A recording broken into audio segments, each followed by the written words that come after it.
Hey guys, it's your guy, your hookup, the plug himself, injected into my veins.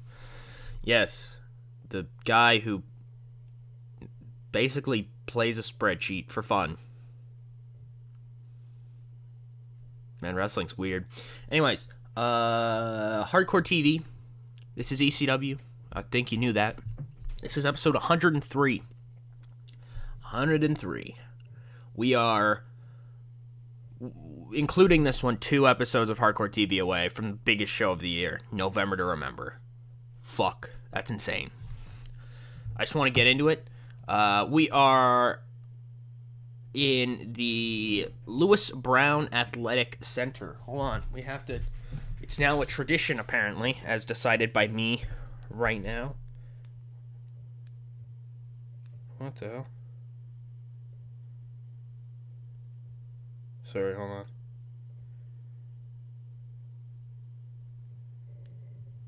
That was weird. I had a text that, didn't make any sense. Anyways. Hey, Google. Okay, right now. Hey, Google. Who is Lewis Brown? According to Wikipedia, Louise Joy Brown is an English woman known for being the first human to have been born after conception by in vitro fertilization, or IVF. Okay, that's weird, but Lewis Brown. Here's a summary from Wikipedia.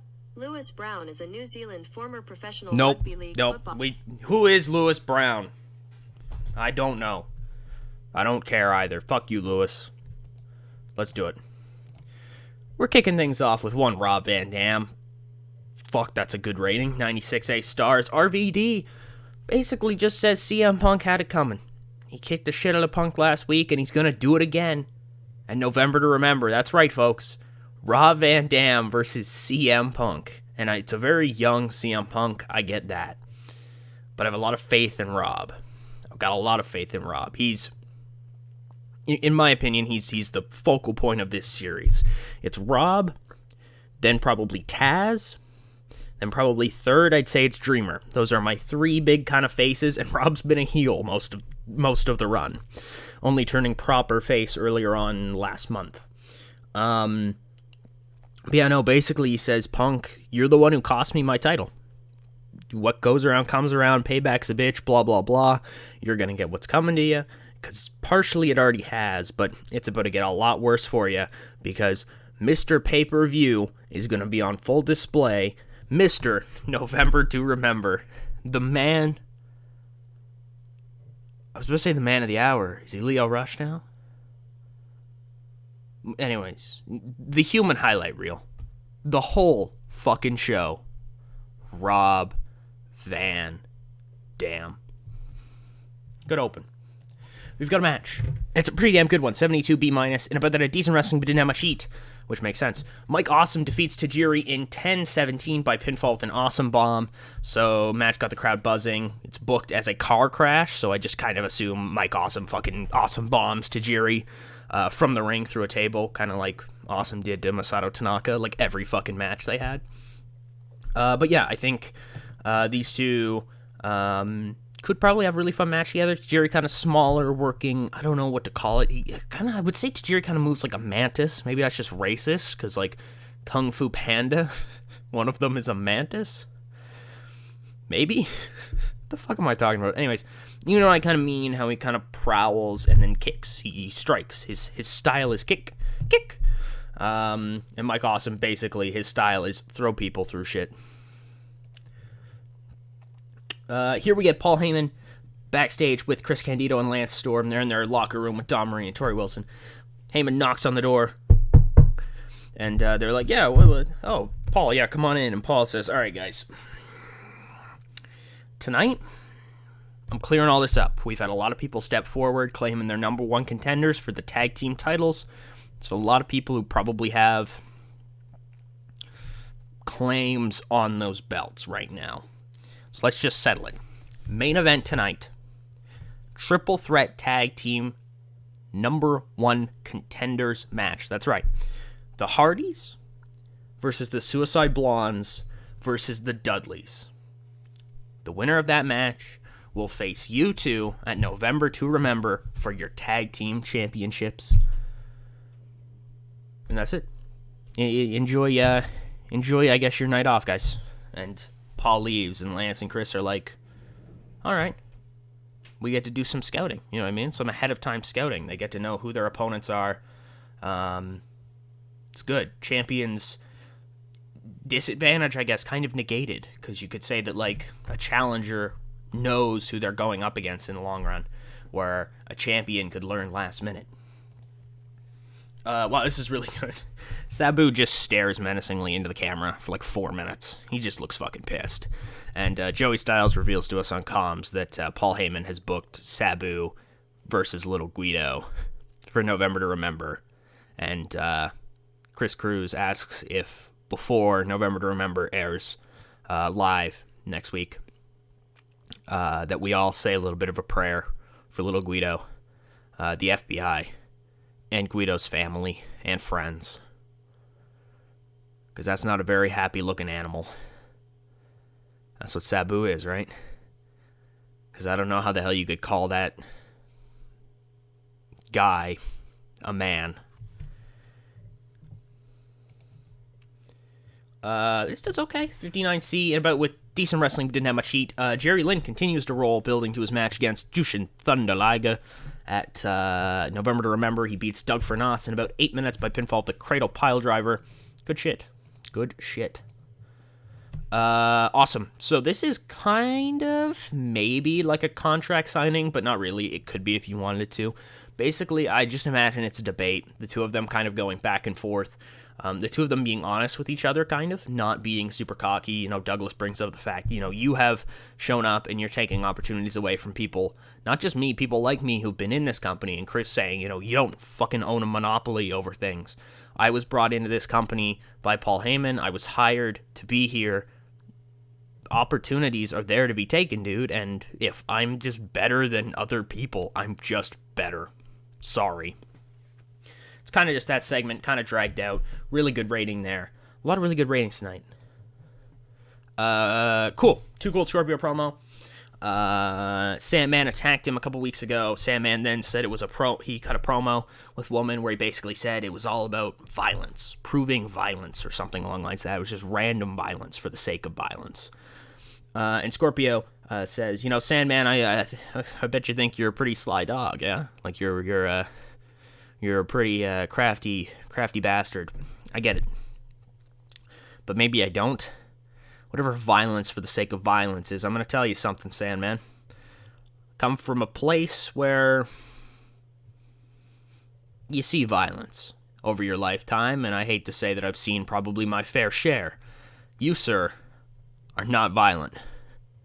You might be a bit of a thug, you might run around with your kendo stick, you might think you're hot shit. But I'll tell you something.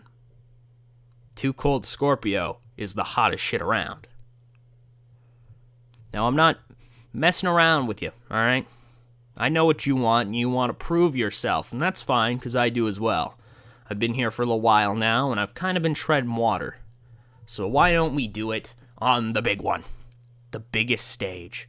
For the flashiest of funks. You see what I did there?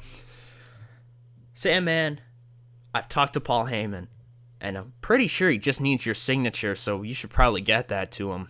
Because I've already signed that dotted line, baby. Me and you, November to Remember. Bring your woman as well. She might like what she sees. I think for the first time in this entire series, I've gotten my Too Cold Scorpio character. Like, I was 30 seconds away from having him call Sandman a jive turkey, and I might save that line because that's fire. But Too Cold Scorpio is hot.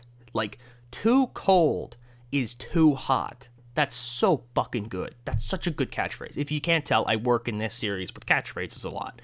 Because, I mean, in wrestling, catchphrases are big, right? Austin 316, the bottom line, The Rock's If You Smell, or, T has thousands of fucking catchphrases. That was a bad example.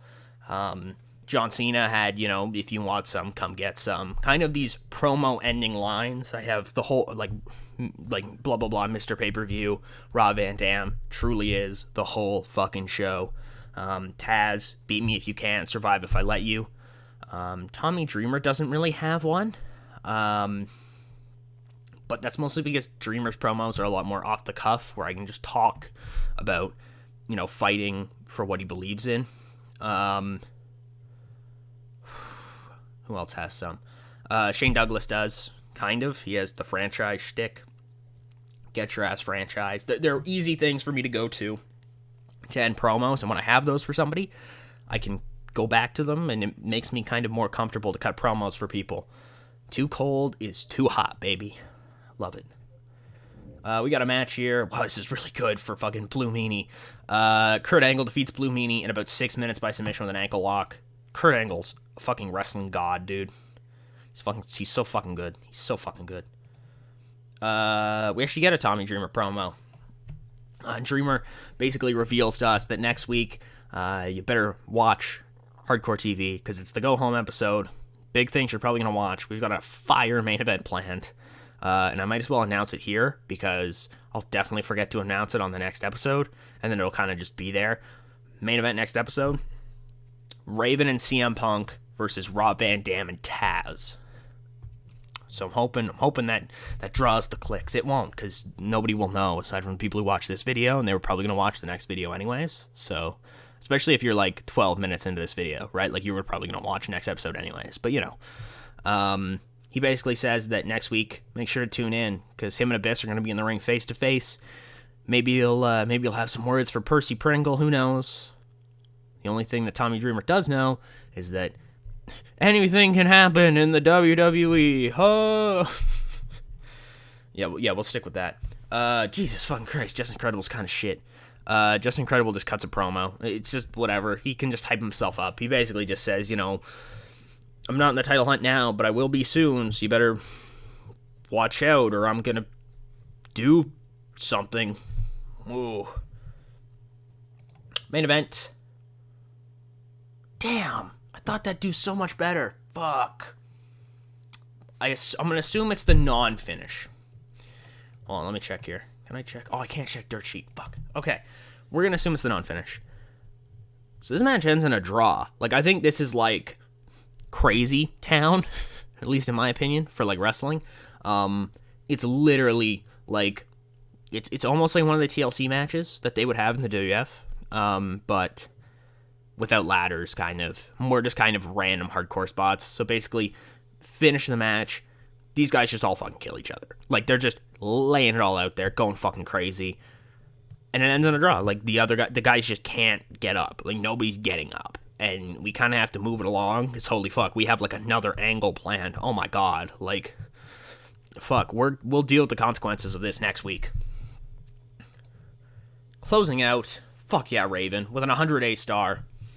It's literally just, we kind of just cut to the back, and, like, I imagine kind of, like, maybe leaning up against one of those, like, you know the boxes that WWE has, like, the transport boxes that they, like, move equipment and shit like that. Maybe it's just, like, one of those or something like that. And he's just leaned up against it. He's sitting on the floor. Daphne's kind of just standing there.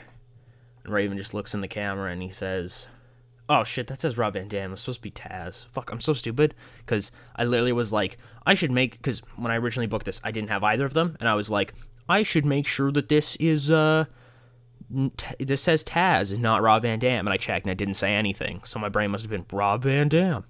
Anyway, so it's a promo on Taz. And he says, Taz, you're very confident for a man with little to no plan. You don't get it, do you? Everything that's happening right now is shockingly going exactly to how I thought it would. For the most part. There was one minor inconvenience, but we'll look after that. The entire way that this company is rolling at the moment is rolling in the exact place that I thought it would. And come November to remember, Taz, when I put you down, when I outsmart your little brain,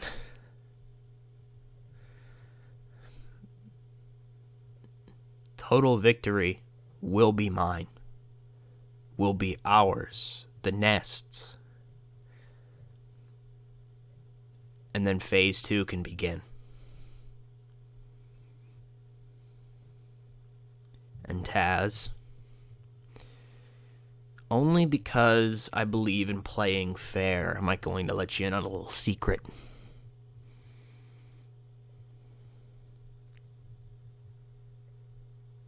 There's one more.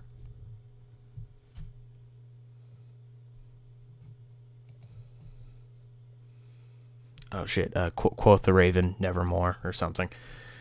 Wait, what? There's one more. There's one more what? One more week to go before November to remember? Haha. No, I'm afraid that's not what he's talking about. 83 up in 7. Is there another member of the Nest? Shit's getting out of fucking control. How many fucking people can Raven fucking influence? Like, I'm really glad that he didn't. I'm very, very glad that Stevie Richards and Blue Meanie didn't go back to him, or else we'd have a fucking crisis on our hands. Like, 4 people?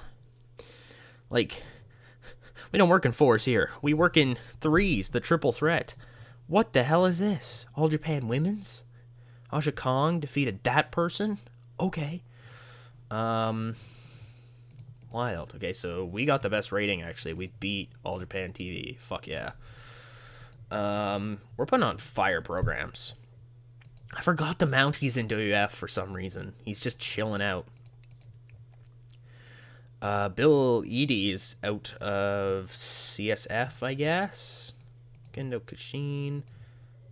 NWA Wildside re-signed Tuggers. Good job, Tugboat. TVN Entertainment, MSG. Okay, I will get all of those going.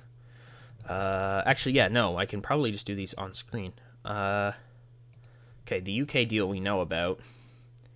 This, I believe we can just... Oh, okay, so this is for the events. Extend deal for events. What am I currently on for events? I'm on Graveyard. Can we do any better than Graveyard? Like, could we do late night? Ooh. Wait, hold on. Events, right? Yeah. Late evening? Oh. Prime time? Oh, okay. Late night it is, I guess. Hopefully that draws in more buys. Very, very cool. Thank you. Okay, and the MSG network. Can we also, like, move into, like, better spots? They're not willing to give us that one. Late night, though? Late night, baby. Late night. Okay, so we're starting to kind of hopefully expand our audience. That's what these moves here I'm making are all about. It's trying to expand our audience and just bring more viewers to the product, because we're kind of at this weird spot, of course, where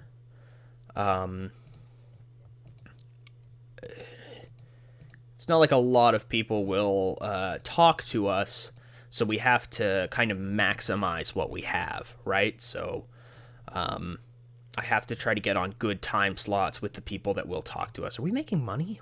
No, we're not. I give myself this same amount right here at the start of August, $995,698.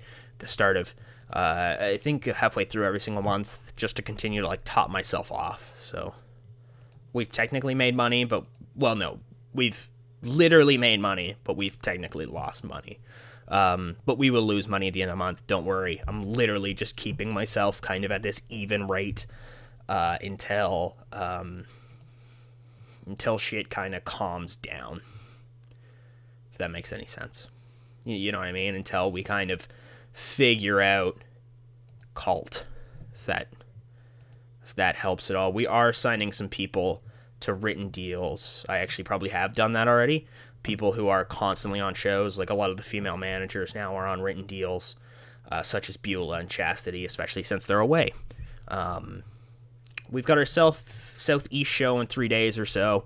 You don't need to see that. That's always just a fun house show I do to try to build up our pop over there, because I realized we actually don't have a pay-per-view or TV deal in the Southeast. So if we didn't do that, all of our kind of progress would be lost over time, and I don't want that. So yeah, we just keep easing on down the road. And with that, thank you all so much for watching. Hope you guys enjoyed. Next episode is the Go Home for November to Remember, and then we'll be at the big one, the big proper one. And then we'll almost be in 2000, the new millennium. I'll see you in the next one. This is Silly Tuck, signing out.